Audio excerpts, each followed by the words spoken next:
He knocked me over. I landed on the dog bowl. This one's wife. Beige woman hosts dinner party. Hello, I'm HG Tudor. Over the course of the weekend that has just passed, undoubtedly there will have been millions of dinner parties around the globe. But of course we all need to know about the fact that a beige woman in California held a dinner.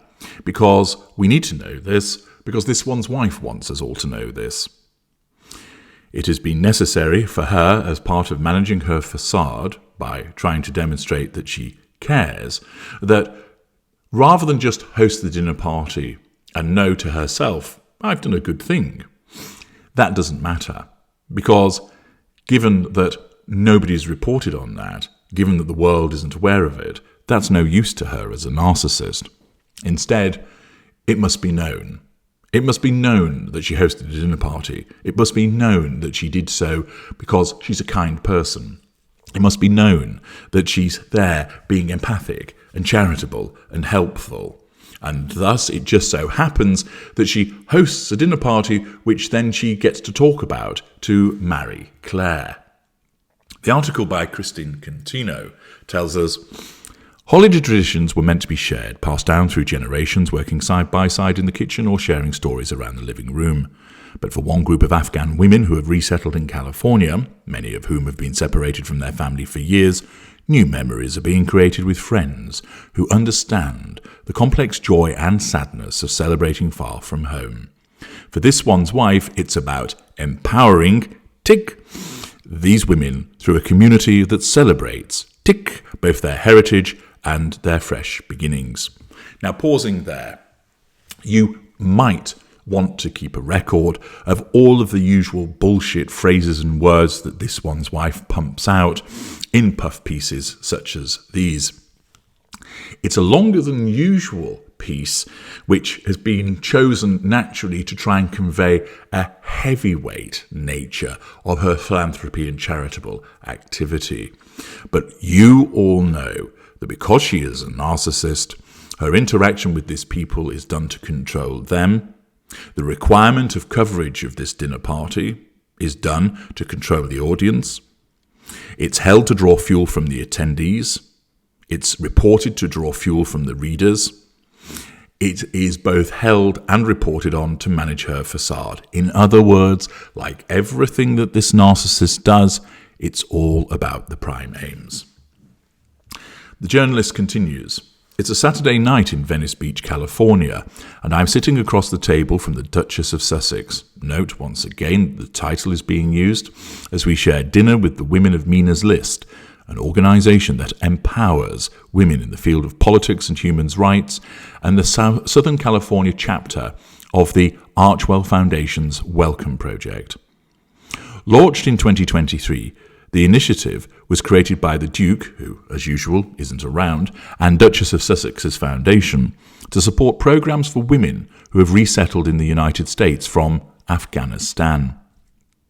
There are currently 11 Welcome Project branches in 9 states across the country, including one in San Antonio, which Prince Harry and this one's wife visited in March. The Duchess met many of the women here in Venice Beach during a cooking event in February, and I'm struck by the easy conversation they share as dishes are passed around the lantern-lit tables in the garden at Our Place, a woman and immigrant-owned cookware company. We dig into mouth-watering Middle Eastern-inspired dishes created by Soho House chef Shane Fatemian, himself an Iranian immigrant, as stories are shared and poetry is read. Connection is a common theme throughout the night.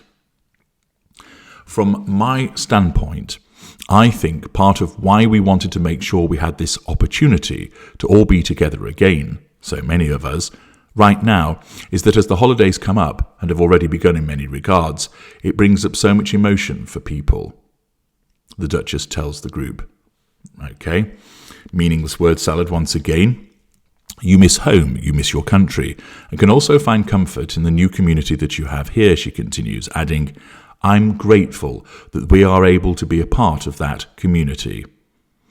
The Duchess of Sussex, dressed in her signature neutrals, So that's what they're being called these days.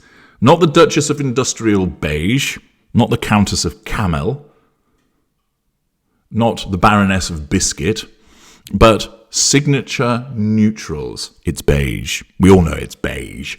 A beige woman wearing beige. Dressed in her signature neutrals, checks in with each woman at our table, following up on conversations they had earlier this year when she joined the group to cook traditional Afghan food. Like her husband Prince Harry, she possesses the gift of not only making everyone in the room feel instantly comfortable, she wishes, magical thinking, but also valued, and working in this business, I can assure you that is no small feat. Let us all hail the woman with no small feet, that she is so able to make people feel instantly comfortable. Isn't she marvellous? When two of the dinner guests stand up to read beautiful poetry full of hope and sadness, pieces written by a Mina's List staffer and a Welcome Project member as part of their storytelling project, the Duchess is visibly moved. All of you have stories to tell, and the power of you telling them and sharing them with each other, with our broader community, is what will help propel the change, not meaningful change, that I think we all dream of, that you see and hear in the poems that we just listened to, she says. Following the collapse of the Afghan government, Mina's List has helped evacuate and resettle more than 2,000 women leaders through independent coalition efforts. Its executive director, Teresa Casal, tells the journalist that the organisation had never done work within the United States before, but applied to become part of the Welcome Project after hearing about Archwell's efforts. It was the opportunity of a lifetime to be able to partner in that way, she says. Now, pausing there. The ideals of this to make people feel welcome, to assist them in resettling as they escape from what is clearly a difficult and authoritarian regime, is laudable. It absolutely is.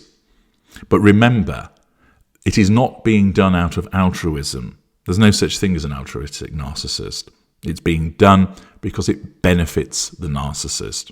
In the same way that I provide you with thousands of videos about narcissism, helping you understand it, helping you understand how to deal with the narcissist, etc., I don't do that because I'm being kind.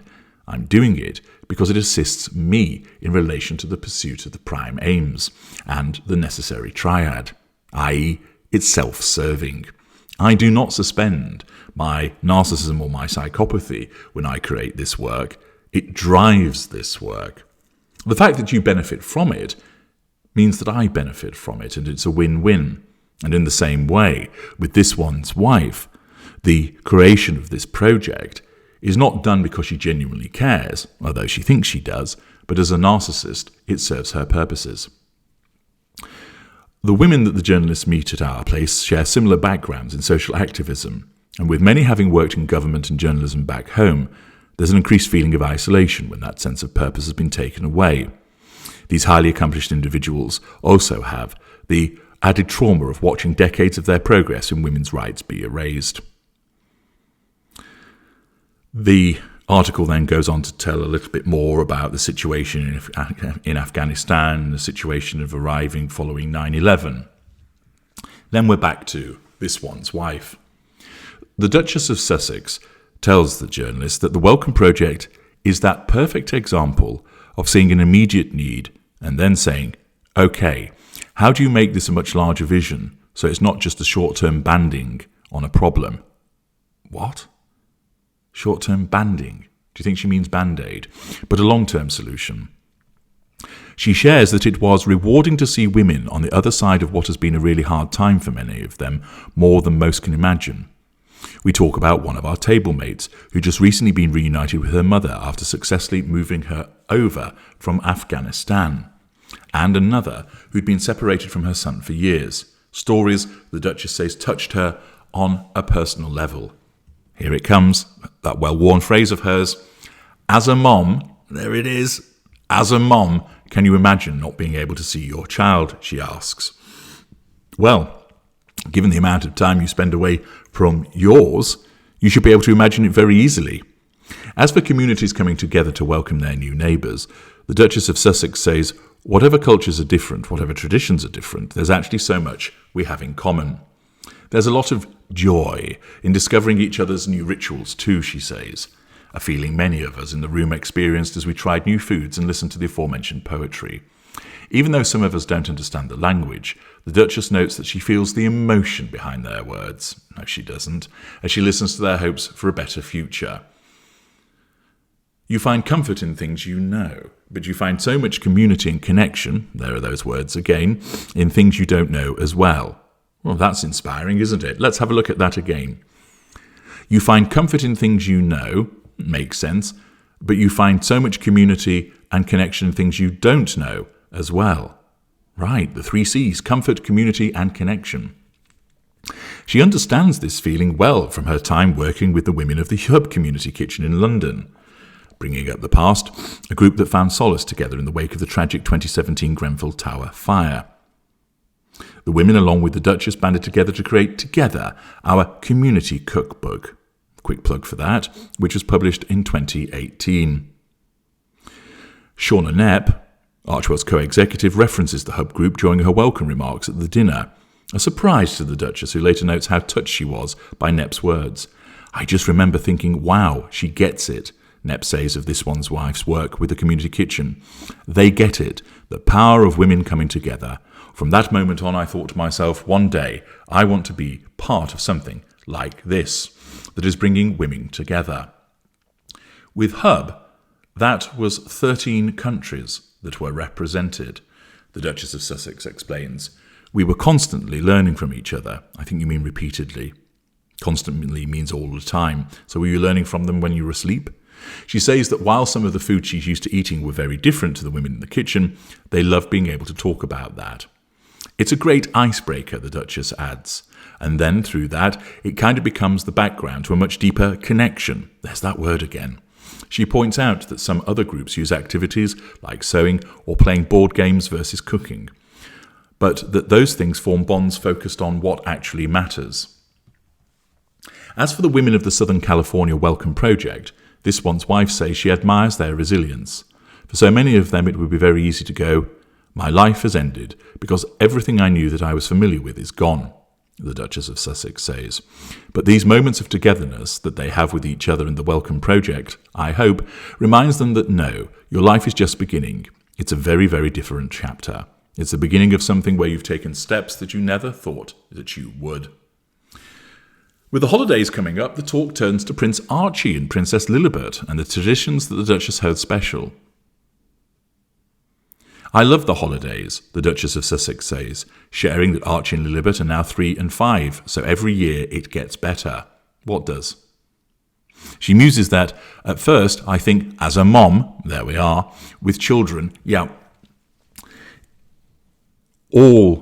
in order to be a mum, you've had to have children, so the with children bit's superfluous. But I think as a mum with children, you're just enjoying having them there. Really? You're often away from them. But they're not understanding everything that's happening yet. But now we're at the age where I just can't wait to see it through their lens. There's another of her favourite words, lens, every year. As for Thanksgiving, she says that the Sussexes are always pretty low-key, apart from telling everybody what they're doing through the press. And this one's wife tells me that being close to my mom is great, referring to her mother, Doria, who is also based in California. I was thinking about in the past few years of having Thanksgiving here, like many of us. I think you always make sure there's room at the table. Hey, another of those phrases for your friends who don't have family, which is really key. One such friend is none other than feminist icon Gloria Steinem, who this one's wife tells me came for Thanksgiving 1 year. Triangulation with person, bringing up the past. Hang on a second though, weren't you marching on Washington with Gloria Steinem? What's happened to that? Have you made contact with Gloria recently? No, she's been shelved. It turns out that the Sussexes, the holiday looks, minus Gloria Steinem perhaps, just like most any American Thanksgiving dinner. We're always making sure we have something fun to do, the Duchess of Sussex says. Like any other family, you spend time having a great meal, and then what do? Play games. All the same stuff. Someone brings a guitar. Fun. Wow, this is insightful, isn't it? We really need to know all of this. There are millions of families across the United States that do this, but this one's wife makes it sound like she's the only one that does it in this way, that she's the most fun. Every single holiday is a new adventure, she says, stressing that it's important for her that Archie and Lilibet can experience the magic of traditions, like great recipes they end up connecting to a formative Fuck's sake! No child is interested in fucking recipes. They're interested in spending time with their parents and receiving some presents. They're not interested in the beige colour coordination of the decorations. They're not bothered about masses of presents, many of which would end up in plastic landfill. They want their parents' time. They want their grandparents to be there. But of course, most of their grandparents won't be there because of this one's wife's conduct and behaviour. They would want to spend time with their little cousins, but they're not allowed to do so because, again, this one's wife's behaviour. But this demonstrates the absence of emotional empathy and the fact that she hasn't got a shitting clue about what Christmas actually means for a child. She thinks that it's about great recipes that they end up connecting to a formative memory. What? What utter asinine shite! She then mentions that it's about putting out carrots for the reindeer at Christmas.